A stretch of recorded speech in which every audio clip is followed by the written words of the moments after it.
Good morning, everyone. I'm here in the Nether just to keep up with that Nether fever that's going on with the Minecraft update to show you a toggleable Nether portal. And I've just done one of them. What happens is just what you saw. Turns on and it turns off. It's useful because the Nether portal, the noise is really annoying. And it's really loud for some reason. You may have seen this in the background and you may have seen it in one of my other videos. It's a Nether portal inspired by Mumbo Jumbo. And pretty much it doesn't have the fancy staircase that pops up or fire that lights, but it's just to show you what you can make with the toggleable Nether portal. So if we turn it off, this happens.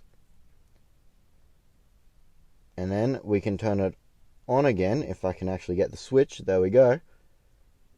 And it pretty much lights like that. I think that when it turns on, it's a lot cooler than when it turns off, but still, that's just my opinion. And pretty much, if we come back here, it's pretty big. I have made it a lot smaller, trust me. And the smaller version is what I'm going to show you today. And what you're going to want to do is have a Nether portal made with obsidian. I've used 3x3 Nether portals. You can use pretty much any size. It doesn't really matter, but I like 3x3 because it's pretty even.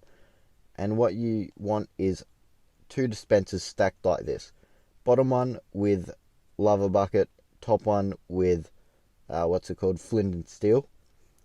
And if you come back into the guts of it, this is literally all you need. It's like a one slice contraption. It does pop out another block at around the top because you need that for, you know, the sort of the timings of it. But if you just want one, it's literally one block. And I'll show you again. It's just flick it on and then you flick it off like that. So, how to make it. You put 2 normal pistons or sticky pistons, doesn't really matter. Here, then you get an observer, or 2 observers, put them right here. And then you get sticky piston, put it there, observer facing that way into that piston, and then a block of your choice there. And that's all you need to do.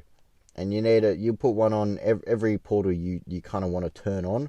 But that's all. That's the smallest thing. And I've actually discovered building this that observers don't make a pulse as soon as you put them down anymore. They've actually changed that. When you put them down, when you put something in front of them, make an update in front of them, they pulse. But when you just put them down like that, they don't do it, which makes I think flying machines a lot easier to make. Just a little piece of knowledge for everyone. I've gone ahead and put all of them in, and that's what it looks like. It's pretty small, it's pretty, you know, it looks like a nice pattern.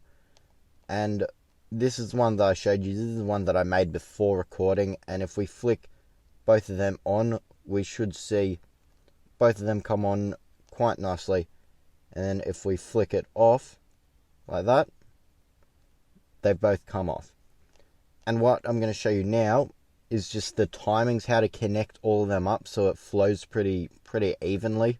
This isn't necessary if you don't just want, you know, if you just want one toggleable Nether portal. But, you know, it's pretty cool. So, for the bottom row, all you need is literally a line of redstone with a few repeaters on it. If we come around like this, out like that, put a block under each of the activation pistons. Then have repeater set to about, I think, 4 ticks, whatever you want the timings to be, however fast you want it to all loop around or however slow you want it to all loop around. And then let's just set both of those. And then what we'll see with these, let me just put that back there, is if I flick this switch, those 2 turn on. This one isn't turned on because I haven't actually connected it up yet, but those 2 should turn on. This one should turn on now. If we turn it off again, let's look at it again. There we go. And we turn it on. There we go. And what we'll see is it all loop around like that. And now we're going to do the side and the top timing.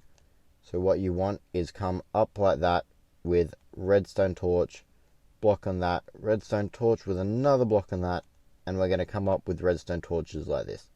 Gonna try to get a block onto that redstone torch. There we go. And then a redstone torch there with a block on that observer, so it won't really affect anything. If we come up with a block like this, redstone torch, block again, and a redstone torch like that. That should do those three sides. And if we come out one, see, I told you would be coming out one. And then if we come along like this, all the way to about there maybe, and then have a block attached to both of those pistons. We come around with a repeater set to no ticks, repeater set to 3 ticks, redstone dust, repeater set to 4 ticks, redstone dust, and just redstone dust along here. And this should now do the bottom side and top. There we go. And if we turn it off again like this, there we go. Now I'm going to show you just those last two there. And for the last part, what you're going to want to do is replace it with a repeater set to 3 ticks.